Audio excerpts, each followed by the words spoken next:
안녕하세요. 2024학년 정시방송 대학별 분석, 오늘 제가 준비한 대학교 바로 성균관대학교입니다. 인기도 많고요. 이번 2024학년 정시에 성균관대학교가 좀 바꾼 게 많아요. 변경사항이 있다 보니까 입결에 대한 부분에 영향력이 좀 있고, 그래서 작년 입결을 가지고 하기가 생각보다 쉽지 않을 수도 있는데 어떤 이유 때문인지 한번 보도록 하겠습니다. 성균관대학교가 정시선발 군라인에서 좀 봐야 되는 건 저 다군이겠죠.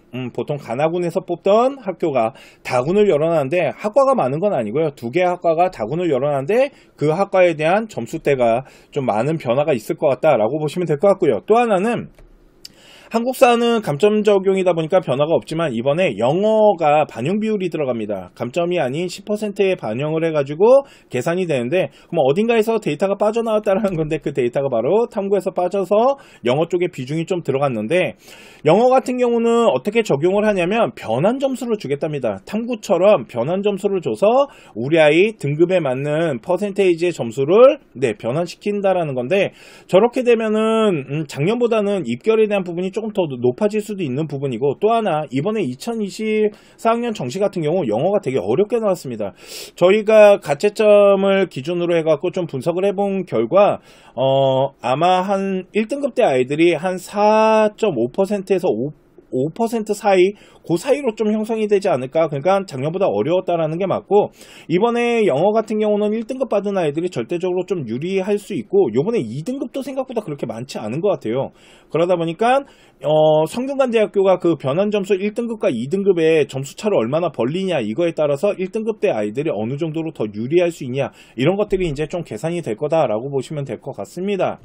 자, 성균관대학교 군에서 좀 봐야 되는 건 아까 말씀드린 저 다군의 에너지 융합과 반도체 융합과 에너지학과를 좀 봐야 되는데, 일단은 가군과 나군의 이동도 좀 있습니다. 그래서 바이오 메디칼 같은 경우는 가군에서 나군으로, 전자전기도 가군에서 나군으로 갔고요. 자연과학이 이제 나군에서 가군으로 갔는데, 요 군에 대한 부분이 좀 봐야 되는 게 뭐냐면, 성균관대학교 같은 경우는 서울대학교 라인부터 좀 계산을 해야 됩니다. 서울대학교 나군 아이들이 나중에 연고대 가군에다가 지원을 할 거고, 그 라인이 내려왔을 때 보통 이제 다군 라인의 대학이 워낙 없다 보니까 서울대 애들이 보통 자연계 애들 같은 경우는 의치안약수 라인으로 가는 경우가 있고요.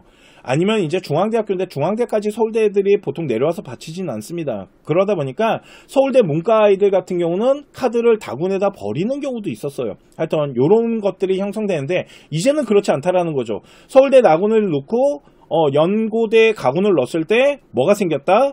성균관대 다군이 생겼다. 그래서 반도체 융합을 놓으면 되잖아요. 그래서 요 라인으로 자연계 아이들의 점수 움직임 좀 있을 것 같고요. 특히 연고대 가군을 지원한 아이들이 있을 겁니다. 그죠? 그 아이들은 보통 서성한 라인에 나군을 지원하는데, 연고대 가군을 놓고 서강대나 한양대 나군을 놓고 어디로 갈 수도 있을까요? 대학교 지원 마지막 관문 정시가 남았습니다. 대학교 학과 라인 상중하 라인 컨설팅을 서영진 컨설턴트와 함께 하실 수 있습니다. 1단계는요 성적표를 접수할 거고요. 그 다음 사전 질문지를 발송을 해서 학생과 학부모님들이 생각하시는 대학과 학과에 대해서 1차적으로 조사를 할 겁니다. 그 부분을 가지고 대학 라인을 짤 거고요. 왜 그렇게 대학 라인이 짜졌는지 가나다군에 맞춰서 설명을 해드리는 시간을 가질 건데요. 저에게 컨설팅을 신청하고 싶으십니까? 02-593-8253번으로 연락 주시면 됩니다. 감사합니다. 어디로 갈 수도 있을까요? 네, 바로 성균관대학교 다군으로 가는 경우도 있을 겁니다. 이런 아이들은 보통 에너지 쪽으로 가지 않을까? 그래서 서울대 아이들은 좀 반도체 쪽으로 갈 것 같고요. 연고대에서 시작한 아이들은 좀 에너지 쪽으로 가는 이런 방향으로 반도체가 조금 점수가 좀 더 높게 형성이 될 것 같고, 또한 연고대 아이들이 지원하고 서성한 라인에 나군을 타는 경우 중앙대학교 다군으로 가는 케이스들도 되게 많은데, 문과 아이들은 요 라인으로 형성되는 게 정석적으로 진행된다. 그래서 중앙대학교 방송에서 말씀드렸지만 다군이 생각보다 엄청나게 점수대가 좀 높게 형성되면서도 충원율이 엄청나게 많이 돈다라고 말씀드렸잖아요. 요 라인인데, 성균관대 같은 경우는 좀 봐야 되는 거는 다군에 서울대 아이들이 좀 받치고 내려올 수 있는 길이 하나 더 열렸다라고 보시면 되고요. 지금 가군에서 나군이나 나군에서 가군으로 이동하는 아이들도 있습니다. 그런데 보시면은 연세대나 고려대학교가 가군입니다. 그죠? 그러면 성균관대학교 가군을 지원한다라는 건 성균관대학교로 좀 도전한다라는 생각과 충성심을 좀 가져가겠다라는 거고요. 나군 같은 경우는 연세대학교나 고려대학교에서 지원한 아이들이 그대로 타고 내려오는 경우가 되게 많습니다. 그래서 그렇다고 그래서 뭐 가군과 나군의 점수차가 크게 벌어지거나 크게 차이가 나는 건 아니지만 학과들마다 점수차가 더 크거든요. 그래도 뒤로 빠지는 데이터로 좀 생각을 해야 됩니다. 가군 같은 경우는 좀 뒤로 빠지는 데이터가 좀 안정적으로 빠져요. 충성심을 가지고 들어왔기 때문에. 그런데 솔직히 나군 같은 경우는 연고대에 좀 빠져나가는 데이터들이 있다 보니까 점수대가 가군보다 조금 높게 형성되는 경우의 수가 있지만 뒤로 빠지는 데이터에서 좀 흔들릴 수 있는 변수들은 좀 있다라는 부분. 그래서 우리 아이가 점수대가 진짜 많이 부족하다라면 가군보다는 나군으로 지르는 것도 하나의 방법은 될 수 있는 겁니다. 요번에 성균관대학교는 뭐 영어에 대한 부분이나 그리고 다군이 형성되고 이런 식으로 좀 입결에 대한 부분이 좀 많이 변화가 일어날 거고, 작년 입결을 기준만을 잡고 지원하기가 생각보다 좀 쉽지 않기 때문에 좀 요번에 성균관대학교를 좀 준비하거나 지원하는 학생들 같은 경우는 조금 보수적으로 좀 계산하면서 지원하는 것도 하나의 방법은 될 수 있다라고 보시면 될 것 같습니다.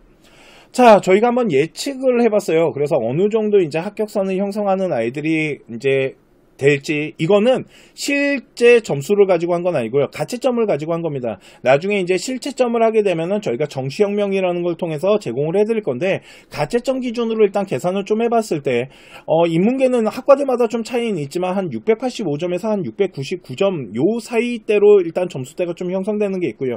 자연계 같은 경우는 문과보다는 좀 더 높게 형성이 돼요. 왜 그러냐면 요번에 화통보다 미적에 대한 점수가 조금 더 높게 형성되기 때문에 한 690에서 한 700점대가 좀 넘어가는 점수들, 그리고 다군 같은 경우는 한 710점대, 한 707에서 710점대, 그러니까 다른 군에 비해서 월등히 점수가 좀 높게 형성되는 게 맞긴 하네요. 그죠? 그래서 그런 부분들을 일단 기준선을 말해드린 거고, 우리의 가채점을 돌려봤을 때 환선 점수가 나왔을 때 어느 정도 점수대가 제가 보여드린 점수대가 형성된다라면 학과들마다 한번 조사하면서 계산해 볼 필요는 있다라고 보시면 될 것 같습니다.